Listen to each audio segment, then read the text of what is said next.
everybody, welcome back to Live Between Paychecks Kitchen. I'm Oz, Jaculator, still like Jackson, and this one's going to be one that I was doing before Thanksgiving. I didn't get to finish it, so we're going to do it here because who doesn't love stuffing, right? This one turned out great. I just wanted a stuffing that tastes a little different, so it tastes different, and it is amazing, and everybody loved it at Thanksgiving, so I'm probably going to do it again for Christmas. So before we get into it, be sure to like, share, subscribe, do all the YouTube-y stuff, ring the little bell in that corner. You get notification we do this as close to Tuesdays and Fridays as we can. Also, there's a link down in the doobly-doo for our merch. I'm not wearing it. It's in the laundry. I apologize. This is my Christmas stuff. I'm filming this part after we did the other one, so my apologies. But, yeah, I got some of this stuff around here somewhere. We'll get it at the end, at the closure.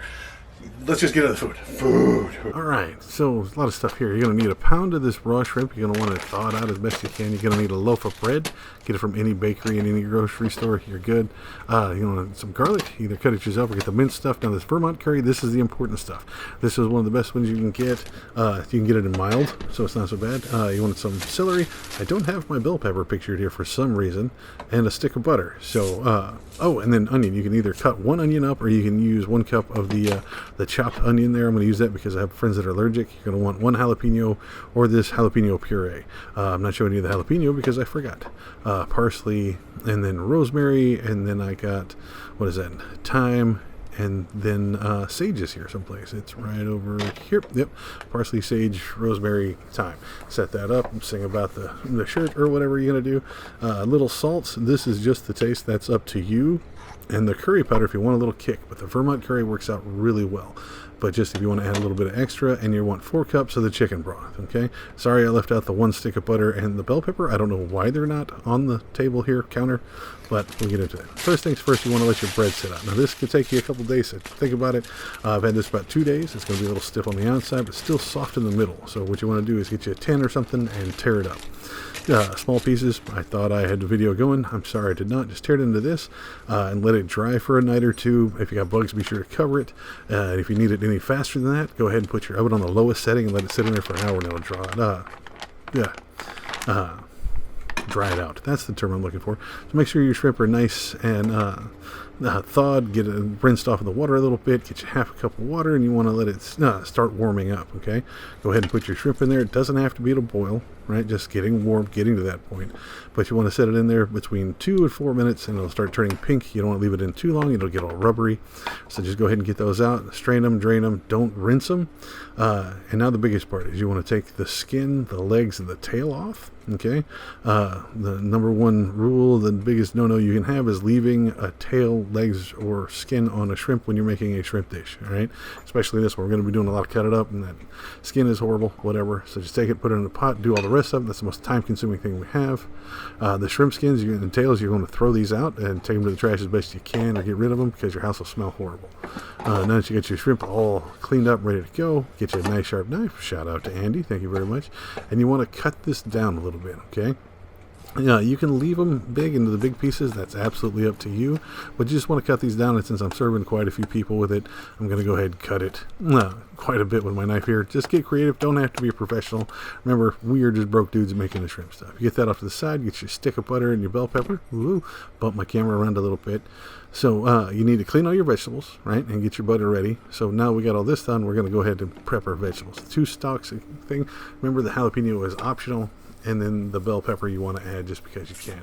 And then your chopped onions. If you're going to cut an onion, that's fine. I'm using the dried stuff, like I said earlier. It's fine. Celery, I always usually cut off this bottom end. Make sure to clean it anyway because that's where the dirt hides. Then I'll split that wider end so I don't have giant pieces of celery, and then just slowly dice it back the other way. Okay, be careful with your fingers. Again, don't be in a hurry. You don't have to be fancy. It doesn't have to be perfect. If you think that it's getting too big, go ahead and cut it back again. That's absolutely up to you. You just don't want to worry about anybody choking or just getting a full mouthful of celery. Let's do it that way. Bell pepper, go ahead and try to rip the top out. It never comes out, so I just pull the stem off. Get a knife carefully cut around the stem here, the whole head of it, and pull that part out. I've had people that could rip it out like they're pulling a heart out of somebody in Indiana Jones. They call him all and just rip it out. But try that. Now you can slice the rest or just rip it in half. Grandma always told me to just do my hands because it's that way. You want to get all these veins out, get all these seeds as well, and fan the rest of this out. Now you can take a knife and do that, but you take a risk of cutting those seeds. They'll shoot off, hit somebody in the eye. Who knows? So we're just going to take this and we're going to cut it into small slices lengthways and then go back the other way. Again, bell pepper is nice. The color really helps, but you don't want giant pieces of bell pepper right in the middle of your stuff. So just go ahead and slice this down the other way, get little bitty chunks out of it, do the whole pepper, put it over with your celery and jalapeno if you need to. Get rid of the seeds, get them off of there. The jalapeno, same thing. I'm going to cut that top off, cut the stem, and then you're going to go ahead and split the rest of it. Now I'm going to use the knife to do this one because I don't want to get jalapeno juice in my eyes when I'm doing this. So go ahead and rip that open, get those seeds and those veins out. Usually they're easy to remove with your hands, but be sure to wash them before you rub your eyes, or God help you go to the bathroom. That's just something that you don't want to deal with if it gets in that way. But the veins is where it gets really super bitter, so you got to get rid of that. So go ahead and same thing as we did with our bell peppers, we're going to do with our jalapeno stuff. If you choose to use it, cut it lengthways and cut it widthways, right? Just get some little pieces in there. With the curry and stuff, you're not going to taste it. It's just to get a little more spice, especially since I'm using the mild curry. So I'm using that. So get you a decent sized skillet, put it on about medium high. It's going to be 6 out of 9 on mine. And then get your whole stick. Now I think that's quarter cup of butter. I think that's what we're arguing about on the Moose Farts video, whatever. So just get the whole stick, which is a measurement. Yes, the people in Europe have asked me that. And then you want to get about a tablespoon of garlic, but you just use as much as your ancestors will let you do it. And then 1 cup of your onions, or just put in the whole chopped onions you have. The more you have, the more butter you're going to want to put in there because it's going to soak it up a lot. But and use a wooden spoon so the ancestors don't come out and get you. You can't use a metal one on your metal thing there. So make sure it's getting stirred, getting cooked around. This will start to rehydrate those onions. The whole thing will smell really nice. It'll smell more oniony than any onion I've ever sliced and cooked. Throw in your bell peppers and your celery, and let those cook down for about 2 to 4 minutes, okay? You don't want to overcook them, right? But you don't want them super wilty or anything, but you don't want them just raw. So give them in there about 2-3 minutes. Toss around the butter. Make the proverbial meat be on the metal. Just go ahead and stir it around. Once it starts bubbling a little bit, you can see where it's just starting to get a little on the wilty side. Go ahead and worry about all the rest of this, okay? So then you're going to add your shrimps on top, which is nice. And you're going to start in the rest. Now this is the actual meat. It's already been cooked, so we don't want to overcook it. You just want to stir it around and make sure it gets the same flavors as the garlic and the onion, bell pepper, and jalapeno stuff. So once you got this and it's nice and cooked down, everything's starting to look good, you want to go ahead and get you a pot and get it started over here with your chicken broth. Now use all 4 cups of it. If it's not pouring out faster, get a knife, stab it in the side. It makes the juice come out faster, kind of like a people. If you stab them, it makes the juice come out faster. Go ahead and let that start warming up. Now, your vegetables, your meat and stuff are starting to get fine. Go ahead and remove it from heat. Set it to the side. Now you got your broth going. Get you a teaspoon of all your seasoning stuff. You're going to start with your sage. Put it in there. What the hell is that? Parsley, sage, rosemary, thyme, all 4 of them. I can't tell which is which right here because my focus on the camera will not work. But 1 teaspoon of each, and just go ahead and put them in there. Be very careful with that because you can over season, I think. Oh, and a tablespoon of the curry powder if you want to add more to it. Again, everything else is a teaspoon. This one's a tablespoon because you want to just overly curry your broth. Okay? So just get that in there. Now, I know we're putting dries on top of wet, so it's going to take a little while. It'd be smarter to use a whisk, but you can also use a spoon, especially a wooden spoon, over this big pot. Make you feel like a witch hiding in the woods for Macbeth or whatever. Double, toad in trouble kind of stuff. Make you feel more festive, depending on the season. Give it a nice stir. Make sure it's all in there, starting to cook. It's going to mix in when we put everything else in, all right? Once this is starting to get warm, like I said, we're going to keep it at a medium heat. Right, all that stuff in there. We want to go ahead and start adding the rest of our stuff. So first things first, you get your curry blocks. You can break these up underneath. Just put them in 1 big block. Go ahead and drop those in. Now that's going to make it thick, but you're going to need to stir it. So it's going to take anywhere between 3 and 5 minutes while you're stirring, because those little blocks break down and then they'll sit on the bottom. Think of like making Gatorade but not shaking it or stirring it very well. So they'll sit at the bottom, get all the heat, and might burn. So you want to make sure that you're stirring them. Okay. That's why I had a giant montage of stirring. Go ahead and then use the other half of the block here. I like to break it in 2 different places like that to help it break down, but use the whole package of it when you're in there, both sides. Again, just stir it. You're going to start to feel where it's thicker in the bottom. Just stir it. It'll eventually blend. Again, a whisk would work, but my pot here is almost right to the end. So we're going to let it simmer for about 3 to 5, like I was saying. When it's in there, make sure it's nice good. And then we're going to preheat the oven to 350 as well. Everything's just 3 to 5 apparently. So go ahead and get your oven preheated, and you're going to need a small dish. Somebody said like a 12 by 9, but I like to go a little bit bigger than that. I got one of these little tin things. So you got all this. Yep. Use your nice handy dandy oven mitt with a cuss word on it, and we're going to slowly mix this together. So where we're going to do that, we're going to slowly put all our curry stuff on our shrimp and vegetables that are sitting here. See how it's not all just thick at the bottom or whatever? So, but it's still got some remnants. Be sure to get all that thick, sticky stuff out there. Give it a nice stir. Make sure all your contents, all your vegetables and meats are given a nice coating of the curry. And again, this is one of the ones that ranks among the foods where it's like, yeah, doesn't look pretty, but it tastes delicious. And the whole place is going to smell great.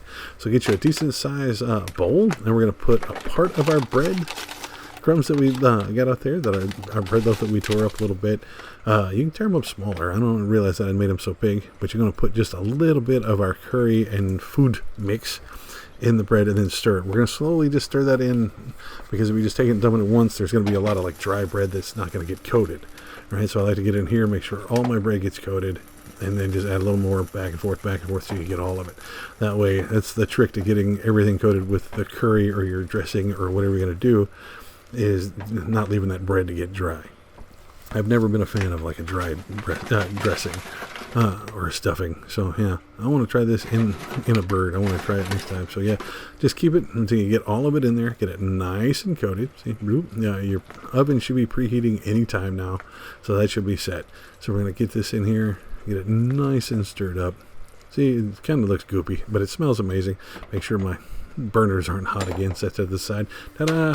Magic 10 just showed up. Now take this, put it in here, spread it out, make it look pretty. Bloop. Right? Just scrape it all in there. Make sure it gets all in there. Then you want to spread it around and make it look pretty, like you put it on your grandma's table, right? Like mash it all flat and make sure it's not all lumpy and weird. And you can smack it around if you feel like it, but it's dressing. Oh, and be sure to use the spoon. Let your favorite kid lick the spoon, because it'll be great. I'm going to go ahead and cover mine, because like I said, I don't like mine too dry. So I'm going to cover it with a little bit of aluminum foil. This is completely optional. You leave it off, it makes it a little drier, but it's absolutely up to you how you want to do it. Mostly I left this in here because I was really impressed on how I handled this aluminum foil this time. Like, it tore squarely, it came off perfectly. I was able to fold it down without getting mad and throwing anything. I'm really good at foil, eventually. It's 44 years old. I'm finally good at doing aluminum foil. So you put it in there and, for 40 to 30 minutes. Depends on how well you want to do it. We're going to go ahead and pull it out of there after 30, check it, and it'll probably go for 40. I think that's why I said it that way. So I pulled it out the first time at 30, and this is what I got. I gave it another 10 minutes, and this was ready to go. Absolutely everybody that tried it at Thanksgiving loved it, so I want to see anybody else try it at Christmas. I might make it again just because this was good. It's a lot of prep time. This is one of our longer videos. I apologize. But this turned out really well. Do you do any kind of different seasonings or dressings or stuffings? Let me know. This was just something family always had a thing against the traditional when it came to the holidays. So this one went over really well. But I'm excited to see you guys try it, and I'm probably going to put this in the regular rotation as well. And there you have it, folks. I wish I had some more like out-of-pan pictures, but my oven broke Thanksgiving morning, so I had to grab all the stuff and go finish it at my mom's house before I took it to my sister's for dinner. So I didn't grab my camera because I was grabbing so much food and other people and stuff to go to the thing. So I apologize, but it turned out so good. You better like curry, you better like seafood. It's very much a Texas thing, or Texas Gulf Coast at least. But if you want to see me do it differently, want to see me add something different, let me know. Put it down in the comments. That's what they're there for. You can also find us on social media, Facebook, Pinterest, Patreon, where all those are in between Paychecks Kitchen, or over on Instagram. Live between, had to shorten down over there a little bit. Me, Osprey Nerdy, I'm on all those, including over on TikTok, for as long as that'll happen, and on Blue Sky. I think I still have a Twitter, but I don't use it because I moved to Blue Sky. So, So I'll see y'all next time. Y'all please be safe. Enjoy the food. Let me know what you think. Oh, and I promised I would. But yeah, it's our pot holder. It's got a cuts word on it. It's how fucking hot. And then Jack's favorite spoon, where you got to season the spoon just to annoy him. But yeah, those are all down at the shop. I very much appreciate it. We're small business. Y'all be safe, all right?